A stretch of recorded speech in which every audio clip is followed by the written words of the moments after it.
All right, we're going to go ahead and get started here. Thank you for taking time out of your schedule this evening to join us for the City of Greeley's public outreach Q&A on the Colorado flood risk map in the City of Greeley area. This is an update to the flood insurance rate maps and flood insurance study. As Joel had mentioned, I'm Andrew Fisher. I'm the city's floodplain administrator. If you're attending, you may have received a yellow postcard in the mail alerting you that a property you own is projected to be moved into a higher flood risk area. This does not necessarily mean that you're being moved into the regulatory floodplain, but it could mean that you're in a higher flood risk area. As such, we did want to alert residents of this so you can understand this process as well as what your options are. A 30-minute presentation is posted on the city's floodplain website to explain all of this in greater detail. We did want anyone attending this to view that prior to the Q&A to help answer any questions and develop additional questions for this Q&A. We didn't want to go through that full presentation again in full here, but for those who didn't have a chance to view it, and as a review, I'm going to go over a few key topics quickly. At the end of this webinar, we will open it up for any general questions regarding this process. And as part of this Zoom, you can submit Q&A questions that we will try to answer. If you have any specific questions about your individual property, please contact me offline so that we can discuss that separately. This presentation will be posted on the city website, so any questions that are presented in this Q&A will become public.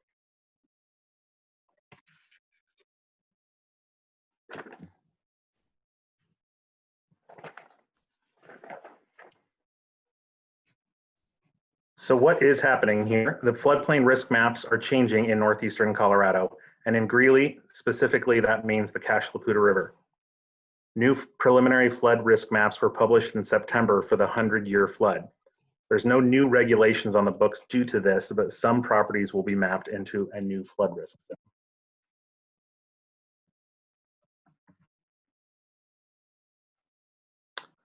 Why is this all important? Well, flood risk is not static. Watercourses and floodplains can change as a result of floods, like in 2013. Also, calculated risk maps may be outdated. The current regulatory floodplain map for the Poudre is based upon topographical data from the late 1980s and early 1990s. Flood risk is real and can be devastating, and it's important for property owners to be aware of their real flood risk as accurately as possible to protect their life, health, safety, property, as well as their neighbors. The city is part of the National Flood Insurance Program, which means we adopt and regulate these floodplain changes and communicate them to the public.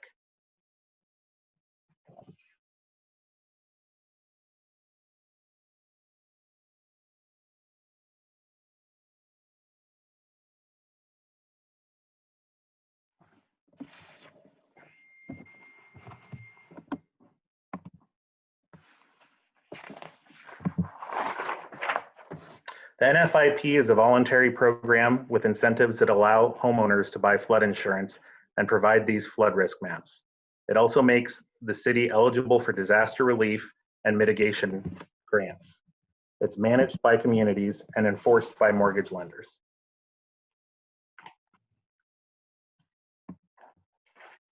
There are several entities that have their hands in the new flood risk map as it's generated, adopted, and regulated. Community officials like myself administer the NFIP, enforce the regulations, manage construction in the floodplain, and communicate to the public. The CWCB, which is a division for the Department of Natural Resources with the state of Colorado, can prioritize community requests to update floodplains and assist communities in regulation, enforcement, and outreach. In this case, the floodplain map project update is being managed by the CWCB. FEMA provides funding for these studies and houses all national flood insurance rate maps and is also the federal agency responsible for the NFIP. Private stakeholders can work with community officials to update map information during map updates and after. This program by the state currently is updating floodplains on the Cache La Poudre, South Platte, St. Vrain, Big Thompson, and other waterways in northeastern Colorado. Pictured here is Greeley with the Cache La Poudre River floodplain going across the top. Primary impacts to our community are along the northern part in wards 1 and 4. Shown here is the current flood fringe in light blue and the floodway in pink. And again, this is the current regulatory floodplain as it stands today. Due to a change in topography, updated modeling, and a new way that regulatory floodways are defined, the new floodplain map looks a bit different. Overall, there's fewer properties in the floodplain, but there are more in the regulatory floodway. Pictured here is a cross-section of the regulatory floodplain with the two main components of the floodplain. The flood fringe is on the outside, which has lesser depth, lesser risk, and lesser velocities. Regulations allow for development in the flood fringe as long as the development is above the flood level. The regulatory floodway is closer to the stream channel and is at higher risk, higher depth, and has increased regulations.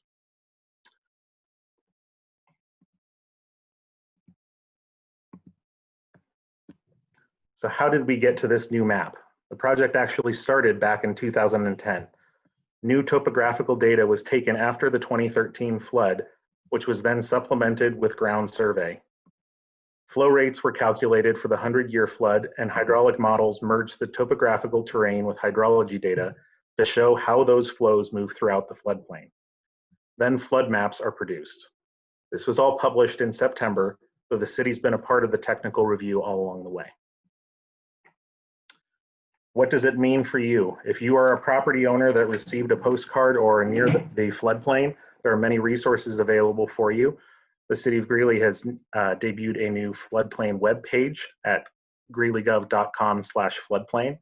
Additionally, www.coloradohazardmapping.com is the state's webpage. If you click on the flood hazard tab on that website, you can generate a side-by-side picture of the current effective floodplain versus the preliminary maps.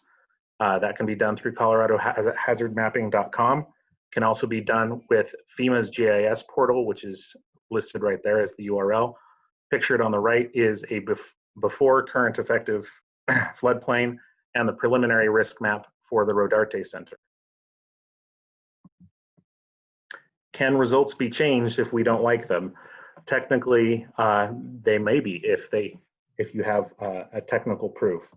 If your property is placed into a higher risk zone, you may be able to challenge it. There's several ways to do it, but they all require technical data or engineering. The first mechanism are appeals. Successful appeals must show technically and demonstrably better data due to a natural change or an error in the data that the state has been using to create this new model. Appeals are not going to be successful if they're based on anecdotes or photographs of historic flooding, especially for floods less than 100-year floods, as we've not had a 100-year flood on the Pooter in the last 100 years, or any past discussions with personnel at the FEMA, state, county, or city. Other options include a letter of map amendment, which utilizes survey and an elevation certificate to remove a structure or structures from the floodplain, or a letter of map revision, which entails a new engineering study for a region.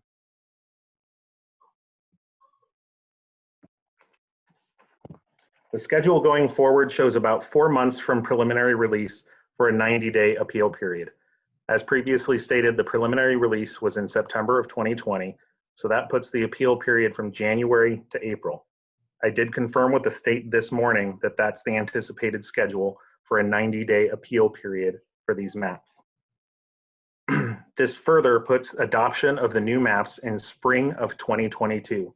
If you are affected by a change in a flood risk zone, you may have appeal or preferred risk insurance options prior to the adoption of the new risk map. Any appeals need to be coordinated through the floodplain administrator and submitted within the appeal period in one community package. It's important to know that results show that risk is already there. Engineers did not create a flood risk. What is changing is showing more effectively what the actual flood risk is for your property. All of this data is used for flood insurance rate maps, but these are not effective until the flood insurance rate maps are fully released and adopted in spring of 2022. And with that, we are down to our Q&A. So again, if you have any general questions regarding this process, the schedule, what possibly you could do, we will open it up to questions at this time. And again, a reminder, if you have specific questions regarding your specific property, to please contact the City of Greeley's Floodplain Administrator directly. My contact information is here. And if I'm unable to get any questions answered for you, here are the group of people with FEMA, the state, and the insurance specialists to help. So I don't quite understand when all of the homeowners here along this river, ourselves, we paid $30-some thousand extra for this lot, which we are elevated up, pretty high. And then after our house, which is 8117, the other houses to the west are not as high as us.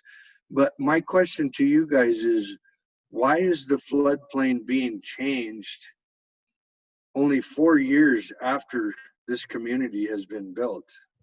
And nothing demographically or storm drainage wise has been done, other than coming in here and digging out a small portion of the storm drainage behind our house and several others.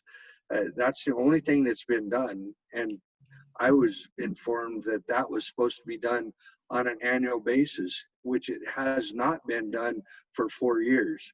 And so it just seems, I'm asking why this is being done now.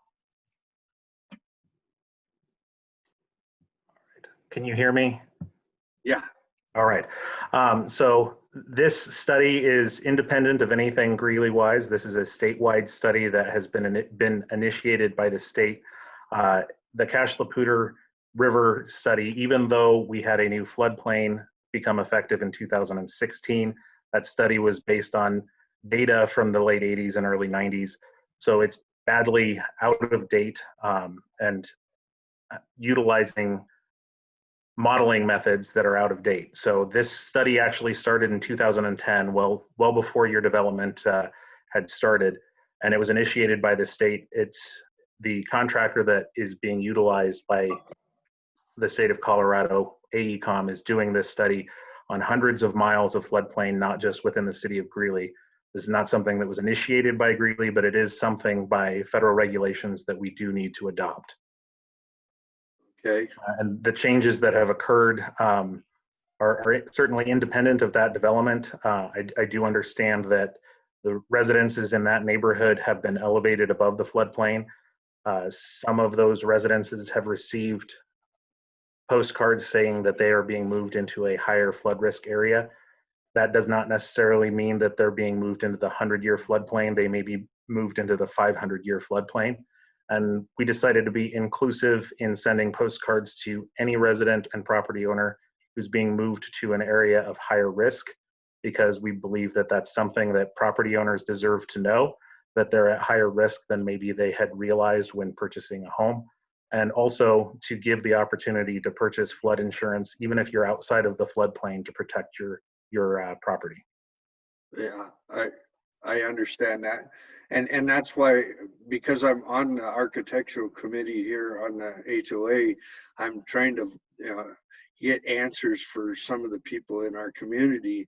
And that's why I'm asking, because most of us ask the question, do we need to have flood insurance before we ever purchased our properties? And the answer was no, absolutely not, that we didn't need to have it.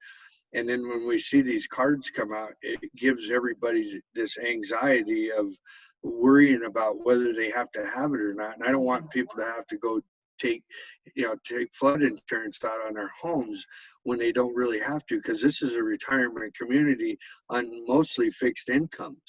Sure.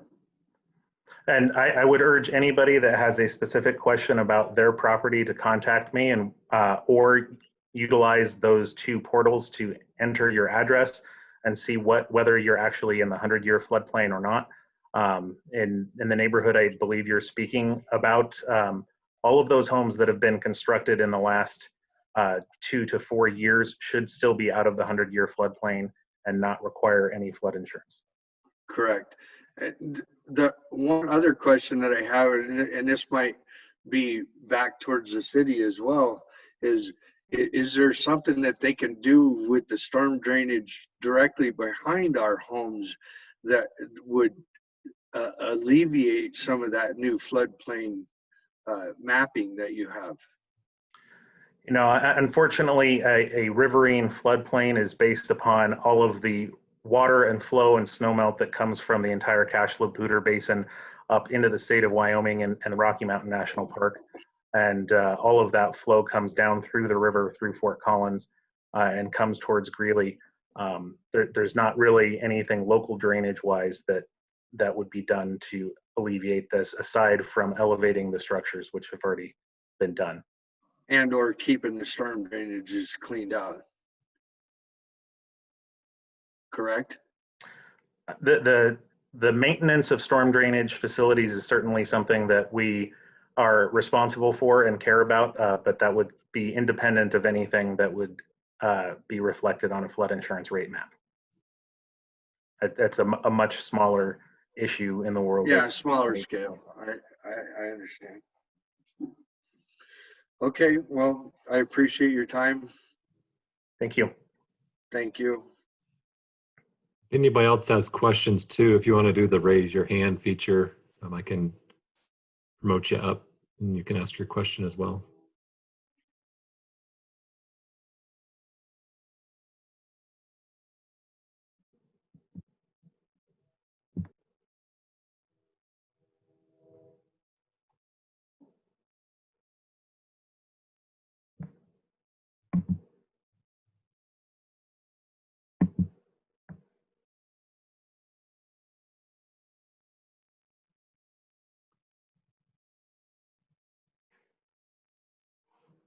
I don't know if people are having a hard time with the technology. I can just, most of you are still on, so I can go through and just see if you have questions, if that's okay, one by one, if that works.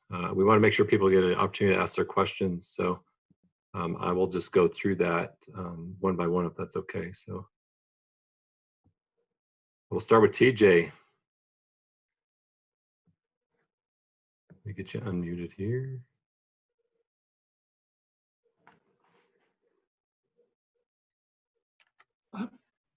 Did I get it? Oh, I think I muted you.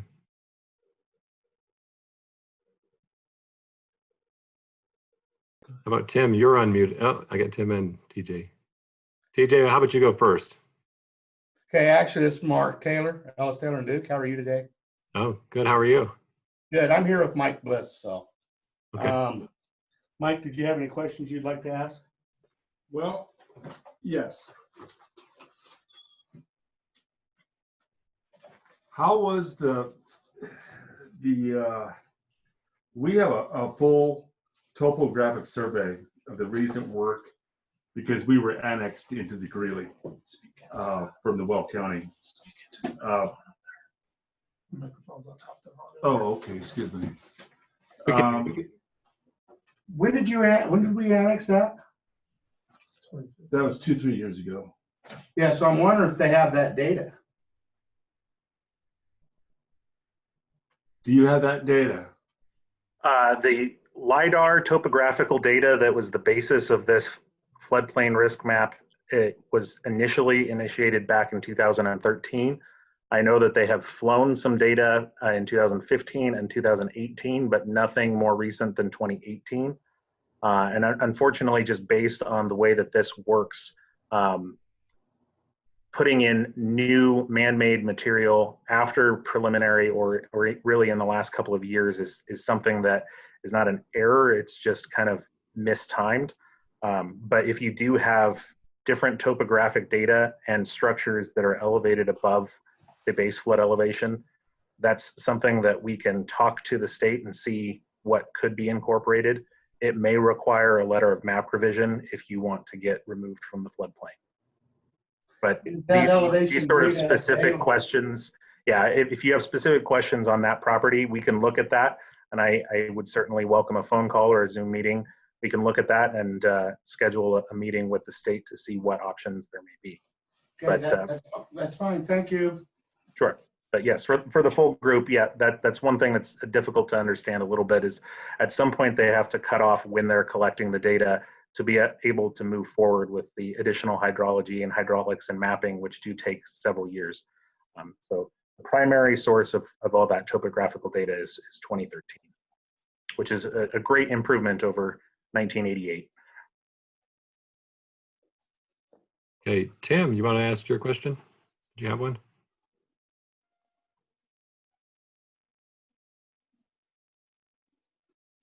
Is that Tim Weber? Tim Weber, sorry. Yeah, sorry. Okay. Go ahead. Didn't know if there was more than one. Nope. The only question I really have is relative to when I moved in, we checked about flood insurance, and flood, our insurance company, said they contact FEMA to find out whether or not it's a floodplain or not. And so Correct. we haven't had the ability to get flood insurance because it wasn't considered in a floodplain. So this doesn't become effective till 2022, spring of 2022. So if our insurance company was to contact FEMA to see if there's been any changes, that wouldn't register yet until the spring of 2022. Is that true? That is correct. It would not register on FEMA's site, although the preliminary maps are there. I believe it would be a misnomer that flood insurance is not possible to get outside of the floodplain. Anybody should be able to get flood insurance. Your insurance carrier may not particularly offer it or want to offer a preferred rate policy outside of the floodplain. And so there are floodplain insurance carriers that are available, and I can provide those to you if you want to look outside of your traditional property insurance carrier. But Okay, you should be able to get a flood insurance policy now if you're being moved into a floodplain prior to the new risk map coming out and being effective. okay, and that's a more accurate way to say that. Yeah, our insurance carrier did not offer anything, Right. and we didn't go beyond that trying to find it. But I think I heard you say earlier when Adrian was talking that if the homes in the Poudre River Ranch area, if they were built in the last 2 to 4 years, with the new mapping, we're out of the 100-year floodplain? That is what I have seen, yes. Okay. It was hard for me to tell on the maps, trying to figure out where that exactly fell. So Yeah, I've been struggling with that myself as well. I think probably the best resource for zooming in on that are either the state's website or FEMA's GIS site. You can zoom in pretty close and see where your structure is, not exactly your property line, but where your structure is in relation to those lines. okay. All right. Okay, thank you. Andrew, can you speak to, I mean, especially that Poudre River Ranch area? I mean, a lot of the structures are out, but sometimes the floodplain might clip their property and that gets kind of in a gray area. Yeah, a lot of the properties in Poudre River Ranch, at least along the river, are patio homes where the property line really is a building envelope right around the home.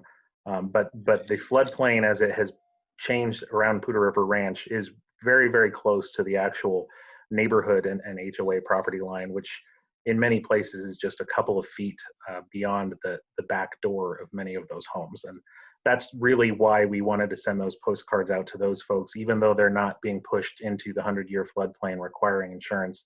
It is getting much closer than perhaps you had realized when purchasing that home. And that's something our citizens deserve to be notified of.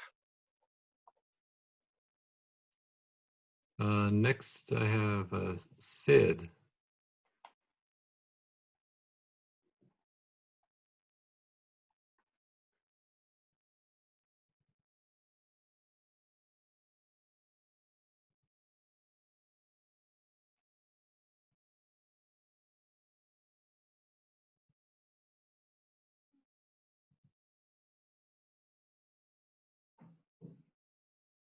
There you go. Hi, I don't have any questions at this time, but I think I'll be calling you and discussing the flood insurance. Yeah. Okay. Okay.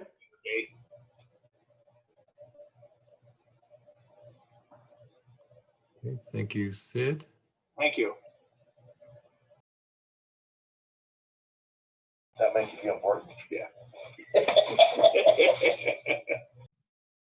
Sarah, did you have any questions?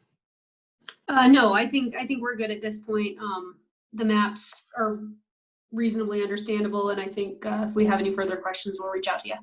Okay, thank you. Thank you. Thank you.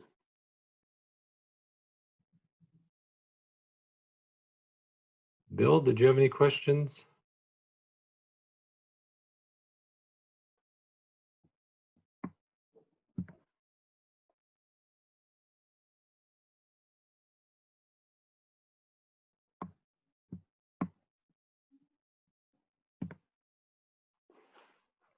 Sure, if you can unmute.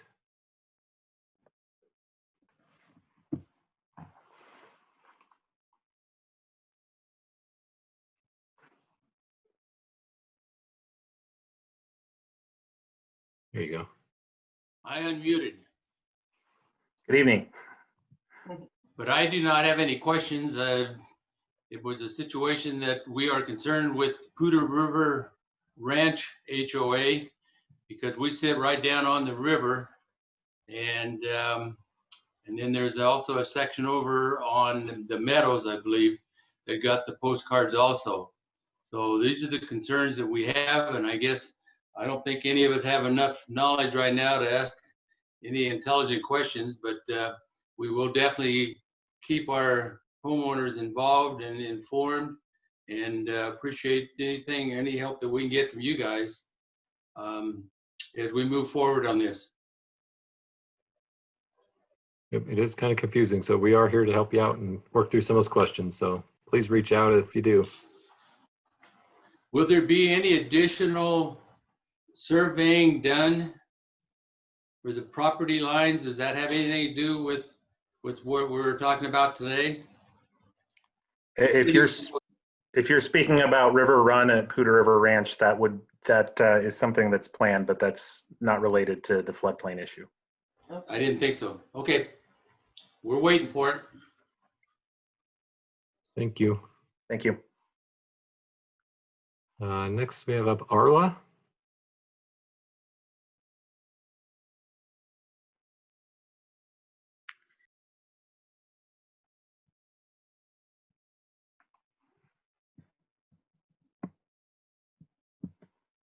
This is Arla, and I don't have any questions except that giving us this information after we've already bought our homes is kind of too late, but we'll just work with what we have to work with. Okay, again, if you have any questions, again, it can be kind of confusing, but we'll do our best to help you. Yeah, no questions at this time. Okay. Yep, I understand, and I'm certainly sympathetic that there are folks that purchased homes near the river and are now at a little bit greater flood risk than they had anticipated. And the only thing I can say to that is we definitely want to provide the most accurate information to our citizens as possible as soon as we know it. And this became published, this preliminary, in September, and so you certainly deserve to know your situation.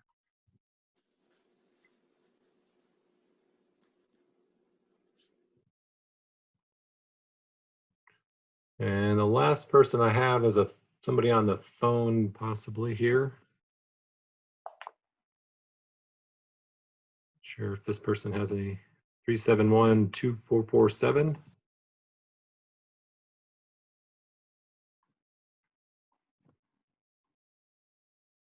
Hope you can unmute again. There you go. Hey, Bill, it's just Karen. I had to call in my Outlook on my computer. Oh, okay. So, but I'm just here to listen to all the questions and the presentation. Thank you. Okay, thanks, Karen. Karen's our stormwater manager, so. All right, that's everybody that was in attendance. So we appreciate your time tonight. And again, if you have questions, reach out to us. It is a little bit of a drawn out process with FEMA approving it, as Andrew mentioned, and it'll be likely 2022 at best. I mean, these things can tend to drag out even longer sometimes too. So we will see how that timeline plays out. We'll probably, Andrew, I don't know, we'll probably update on the website, or what are you thinking for, letting people know, or where can they check on updates? Yeah, we'll definitely have an update in terms of when the letter of final determination comes out, which is what starts our 6-month clock to adopt this, we'll definitely have an update on the website then. We can certainly look into a mailing list or a specific email sign up for updates on this as we go over the next 18 months, like we do with capital improvement projects as well. Let's see, Adrian, and then I'll go to Sarah. Looks like they have their hands up. Yeah, I was just gonna ask that same question. If at least the homeowners that are going to be affected by this from a flood insurance standpoint, that they be notified via email or mail? Yeah, absolutely. And I do want to state that what is published now as preliminary is fairly unlikely to change from today until 2022. So it's a fair assumption that what you see on the state or FEMA's site when you enter your address or look at the flood insurance rate maps, it very likely will be the case come 2022 with some minor potential changes that the city is looking into trying to scrutinize in major areas like Island Grove and the Clayton neighborhood. Yeah. Karen is still listening in, I'm sure. And I hope she agrees that the 1 year annual clean out of the storm drainage behind these houses will continue to take place from here on out.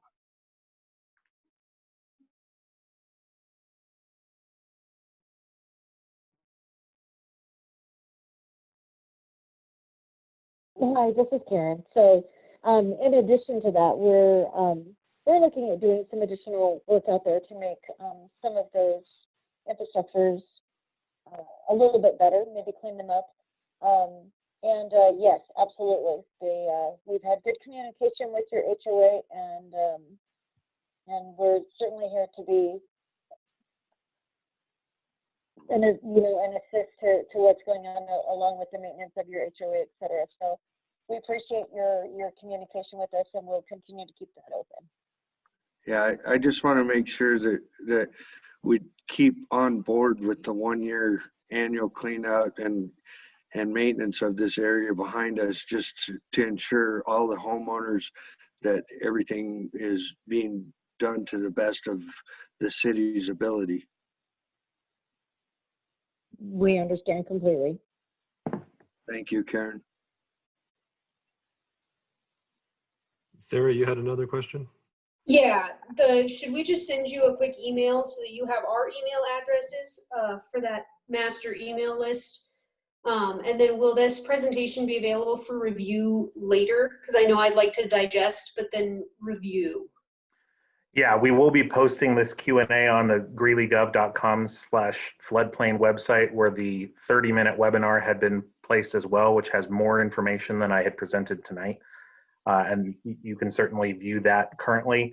We'll need to edit and cut this video down before we can post that. We'll probably put written Q&As that we had discussed here as well on there.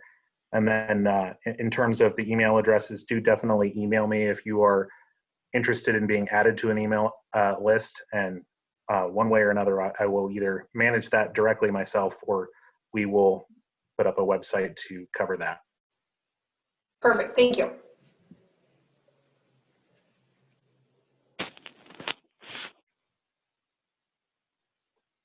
All right, I don't see any more hands up, so hopefully we've addressed your questions tonight. If not, reach out to Andrew, or you can reach him on the city's website. I'm the Public Works Director. I can get you in touch with Andrew as well if you can't remember or didn't write down his email address. But we appreciate everybody's time tonight, and hopefully we did answer a few questions. And if more arise, just again, please reach out to us.